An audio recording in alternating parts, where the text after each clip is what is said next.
Hello everybody and welcome back to this episode of making fake mon for my Southern California region, I dubbed the Dago region. And for this episode we'll be looking at regional forms, convergent forms, and extra evolutions. I'm excited to show you guys all the different Southern California references with these Pokemon, giving them a fresh new light. And well, with that being said, let's do it! Let's do it! So when I was developing these Pokemon, I remember I was in my clinicals and I asked my classmate, Kevin, said, which Pokemon should I make into a convergent form? Now I opened up the Pokemon home app and I just started scrolling through the Pokédex and he was like, how about that one? And this dude picked Shroomish.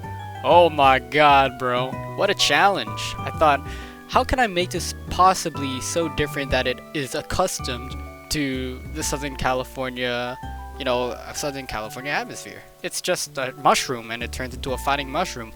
Well, if we look at the past convergent forms, we had Toadschool and Toadscruel, both mushrooms now, once jellyfish. And so I started up thinking up for inspirations where these little mushroom things could be. Maybe they won't even be mushrooms anymore, who knows. Convergent evolution, they're just supposed to resemble the Pokemon they look like, not just be directly related. That's what convergent evolution is.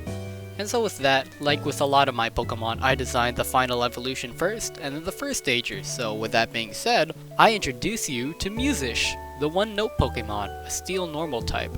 At this age, Musish can only make simple melodies and sounds with its bell-like head. As it lives, it will learn how to make more complex runs. This barely looks like Shroomish. The only thing resembling it is a tiny circular body and the face that I just turned upside down. But I thought it was funny. It is the one-note Pokemon, so it is pretty simple, and I designed the shape to be, kind of like the bell of a saxophone or any brass instrument, and it also looks like a quarter note, or with the tails actually basically an eighth note. But yeah, I like how dumb this looks. It's just a little guy with two tiny feet and a rat tail. And with that, let's move on to the evolution. Belloom, the woodwind Pokemon, a steel fighting type. Its ability is Improv. After using 3 different moves, if the 4th one is an attack, it will always be a critical hit.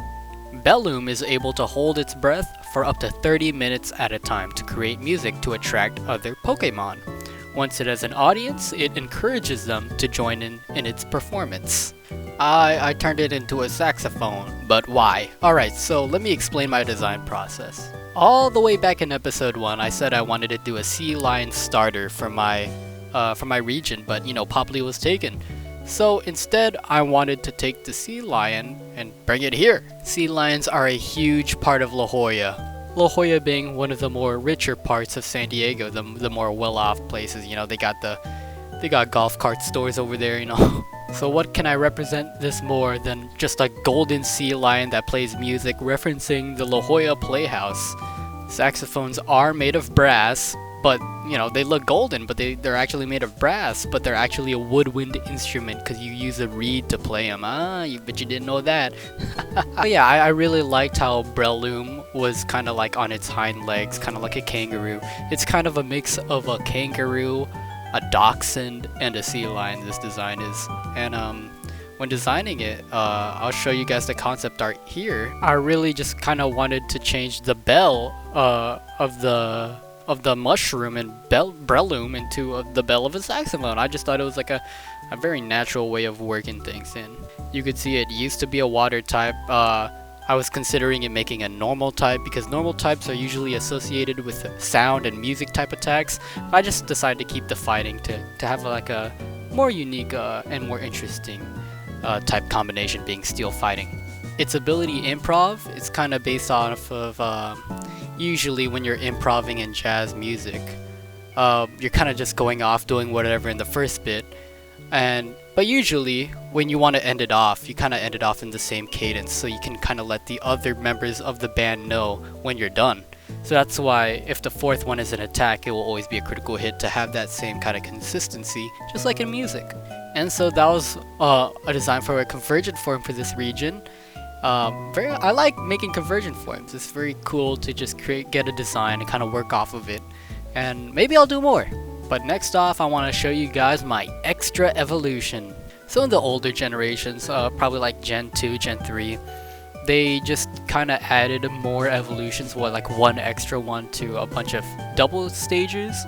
And so that's what I did to this double stage right here. A bit underrated, if you ask me. I really like these Pokemon, them being LGM and BHM. And so when designing a third evolution stage, I kind of saw what assets they have and kind of grew on them. And I kind of fitted in with the Southern California inspirations. And so we have UFO, the cerebral Pokemon, a psychic flying type. Descending from the depths of space, UFO are known to hover above human cities. These Pokemon are theorized to watch the evolution of humans and witness hundreds of civilizations rise and fall. This Pokemon is based off of the three lights phenomenon here in San Diego. A couple years ago, three lights are just blinking on and off. In the video, they're not really in a trio, so that's when I decided to make the eyes kind of in a line, just like the three lights that we're seeing here. And as you notice, the design is kind of heavily also based on Claydol, another Pokemon that I really like. And I kind of wanted to make it so like Claydol was inspired by UFO. Like the Pokédex entry for Claydol said that it was designed off of a figure that descended from space. So I can, what was that figure? It's the UFO, the evolution of BHM. And for the drastic color change, I kind of wanted it to resemble the night sky. LGM and BHM don't really have a consistency with colors aside from the red, yellow, and green lights that they have. And so I just kind of wanted to make it like a deep blue color. For my original sketches, I originally wanted it to be a psychic water type, because it is actually based off of the giant Pacific octopus. Octopi are very alien-like and tentacles are often used in alien media. They're very intelligent. They're also based off of the cuttlefish, which, if you didn't know, it uses its own body to hypnotize its prey.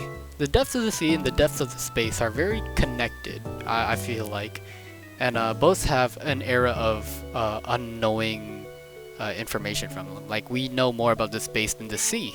So that's kind of why I based this off of an octopus. And so with that extra evolution, let's move on to this regional form that I made. And it's a Pokemon that I like, I enjoy, but I hate it in the card game. I freaking hate it. Thank God it's rotating soon. And this Pokemon is going to be Dagoian Gimmighoul, the chip case Pokemon, a ghost type. It likes to collect chips thinking they have significant value. It fools many other Gimmighoul to think the same. Many group up to play games to collect as much as possible. Alright, I had to do one last gambling themed Pokemon here, and I thought Gimmighoul would be a great case. This design, I originally used it as a little design I used for a little edit for my friend, where his main Pokemon was a Gimmighoul. And so I thought instead of hiding in a little treasure chest, he was, hiding inside of a briefcase full of poker chips here. I changed his little nerd-looking glasses to one-way like shades. It's usually what poker players wear to make sure their opponents can't see their eyes where they're looking, as they can show their poker face here.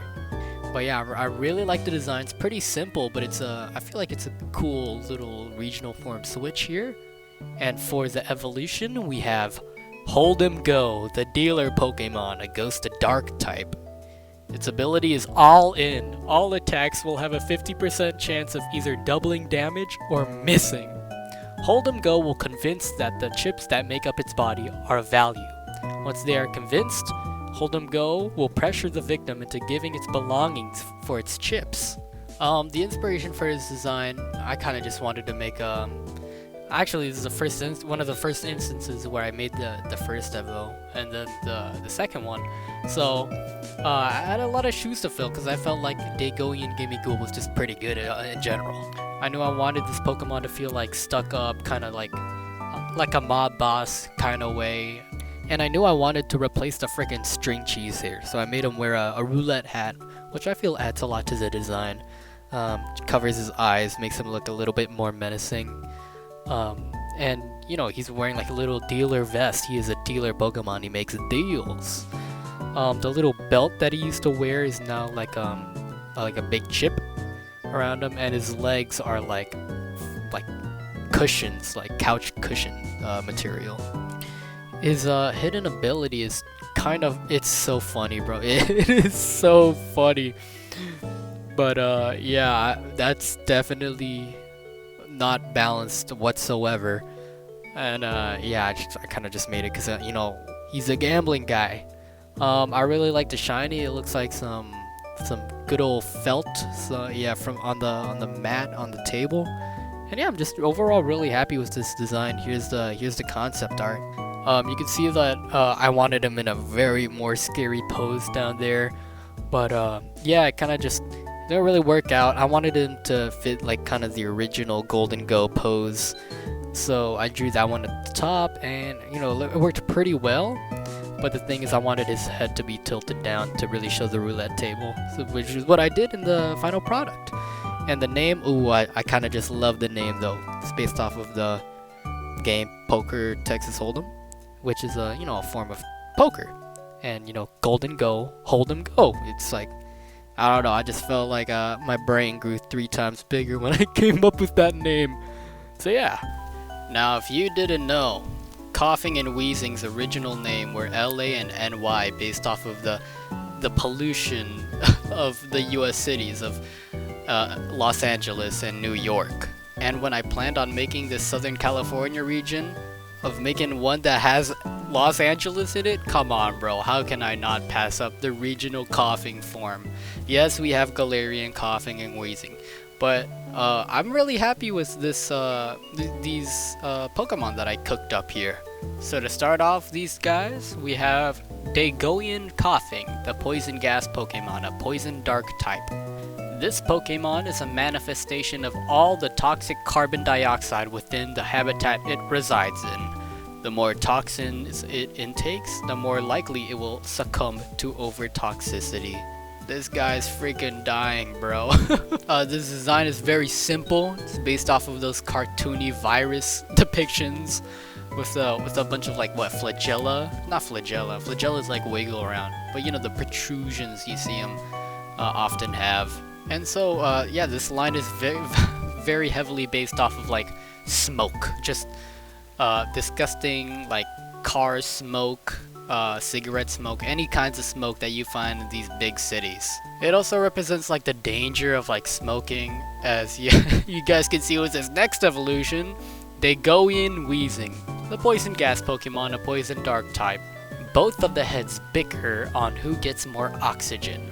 The lifespan of Dagoian Wheezing is less than the other forms of wheezing, due to the carbon dioxide it unknowingly intakes. So I kind of made this when I was in my respiratory unit in my school. And I learned that cities with the most respiratory disorders in America are in like Southern California, like San Diego, Los Angeles. Kind of a dark topic, but that's why it's a dark type. I saw the design of the 2 heads and the normal wheezing, and I'm like, dude, I can make that into a pair of diseased lungs. And yeah, no joke, smoking will do that to you. It will lessen your ability to convert oxygen from the air. And so yeah, just try to quit. No, this is not a PSA. I don't want to tell you what to do with your life, but just know that it has some negative effects on your body. And those negative effects will show in this evolution that I made. Here we have Gazping, the smoke Pokemon, a poison dark type. Its ability is second hand. After the opponent ends their turn, they are poisoned. When one head perishes, the remaining one will spend the rest of its life expelling all of the carbon dioxide it has accumulated when it lived, hopefully to prolong its lifespan.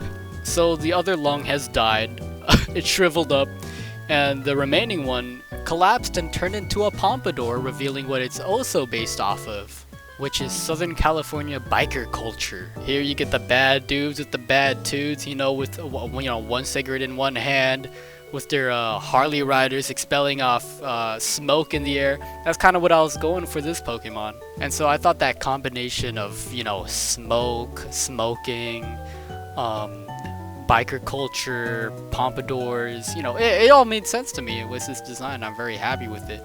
And here's my original sketches of this line.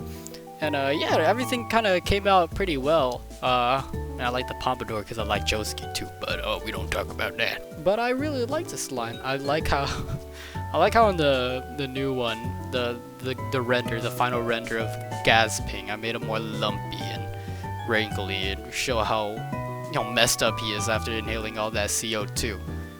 But here are all my different forms, conversion forms, extra evolutions that I made for this region. I'm very happy with them. And for once, I actually don't know what the next episode's gonna be. Hopefully I can get it out soon. And yeah, thank you guys for watching.